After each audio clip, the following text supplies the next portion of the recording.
ہاں اگر جو لوگ قبل اس کے کہ تم ان کو گرفتار کرو توبہ کر لے تو جان لو کہ بے شک اللہ تعالیٰ بخش دیں گے، مہربانی فرمائیں گے۔ یعنی گناہ کرتا ہے انسان، گناہ ہو جاتا ہے، تو اگر باقی جو جماعت ہے اگر اس کو گرفتار کر لیتے ہیں جس گناہ کے وجہ سے اس کو سزا دینے کے لیے، تو اس نے اللہ سے معافی مانگ لیتا ہے تو اللہ بخشنے والے مہربان ہے، تو اس کو چھوڑ دو۔ اگر دوبارہ وہ کرے تو اور بات ہے، لیکن اللہ تعالیٰ سے توبہ کر لے گا، اللہ تعالیٰ بخش دینے والا بڑے مہربان ہیں۔ انسان غلطی کرتا ہے، اور بھی ہم بخاری شریف یا کوئی حدیث میں دیکھا ہے انسان غلطی کرنا چاہیے، غلطی کرنا چاہیے، اس کے بعد میں یہ سوچنا چاہیے میں تو غلطی کیا اور مجھے معاف کرنے والا کون ہے۔ تو اس کو سمجھ میں یہ آنا چاہیے جس نے مجھے پیدا کیا وہی میرا گناہ کو معاف کرتا ہے۔ کون میں نے کو پیدا کیا؟ میرا اللہ نے مجھے پیدا کیا۔ پورے نسل کو عالم ارواح میں جتنے روح آئے نا ان روحوں کو اس نے پیدا کیا، اس دنیا میں آنے کے لیے اس دنیا کا مٹی اور ماں باپ کا ذریعہ بنا دیا۔ سمجھ میں آ گیا بات؟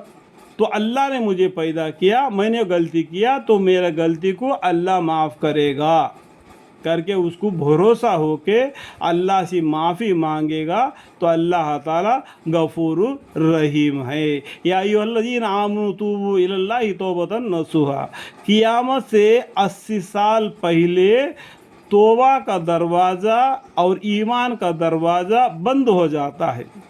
اس کے بعد میں 80 سال ایسا گزریں گے کہ کوئی توبہ کرے گا اس کا توبہ قبول نہیں کیا جائے گا، کوئی ایمان لائے گا اس کا ایمان قبول نہیں کیا جائے گا۔ اسی طریقے سے 80 سال کا زمانہ گزر جائے گا، اس کے بعد میں توبڑتا ایک دم سور میں پھونک مار دی جائے گی۔ سب سے پہلا اس سور کی آواز کو، اس ہوے کی آواز کو کون سنے گا؟ اونٹوں کا جو باندھنے کا جو جگہ ہوتا ہے نا اس کو لیپنے والا، تو ہلکا ہلکا سے آواز چلے گا، اس کے بعد میں زور پکڑ لے گی، پورا پہاڑوں کو اٹھا کر پھینک دے گی۔ جیسے کہ قرآن کریم میں 30واں پارے میں لکھا ہے اذا زلزلت الارض زلزالہا، ٹھیک ہے۔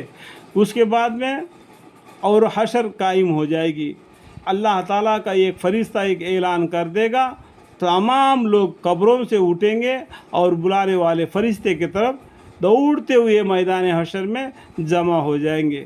انسان کہتا تھا کہ ہم کہاں ہے، کوئی امریکہ میں، کوئی لندن میں، کوئی کہاں ہے، کوئی کیا ہے، کوئی دریا میں پھیل گیا، کوئی مٹی میں گاڑ دیا گیا، کوئی جلا دیا گیا، کہ کون جمع کرے گا؟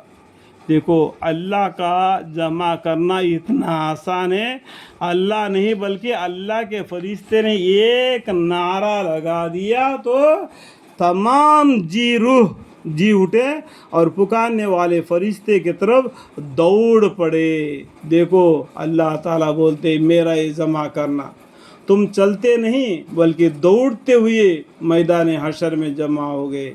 وہاں پر عرش الہی آئے گا جس پر اللہ بیٹھے ہوں گے، اس کا سایہ 7 آدمیوں پر پڑے گا، سر پر یعنی بالکل سر کے پر سورج ہوگا، اور سبھی آدمی اپنے اپنے نام اعمال کے حساب میں پسینے میں ڈبکیاں مارتے ہوں گے، اور فرشتے نام اعمال بانٹتے ہوں گے، اور کوئی جنت کی طرف کوئی دوزخ کی طرف لے جانے والے ہوں گے۔ جو فرشتوں کو جو ڈیوٹی لگایا ہوگا اللہ تعالیٰ وہ ڈیوٹی کرتے ہوں گے، اور جہنم میں 19 فرشتے ہوں گے۔ دیکھو 19 فرشتے ہوں گے، یہ اس لیے کہ اس کے اوپر ایمان لانا مسلمان کا کام ہے۔ ہاں اللہ تعالیٰ نے 19 فرشتوں کو جہنم کے عذاب کے لیے مقرر کر دیا۔ بہت سے فرشتے ہیں اللہ کے پاس، بچے ہوئے فرشتے چاروں طرف خلقہ باندھے ہوئے اللہ کی تسبیح کریں گے، سبحان اللہ والحمد للہ ولا الہ الا اللہ واللہ اکبر کا بھنبھناہٹ ہوگی، ٹھیک ہے۔ الا الذین تابوا من قبل ان تقدروا علیہم فاعلموا ان اللہ غفور رحیم۔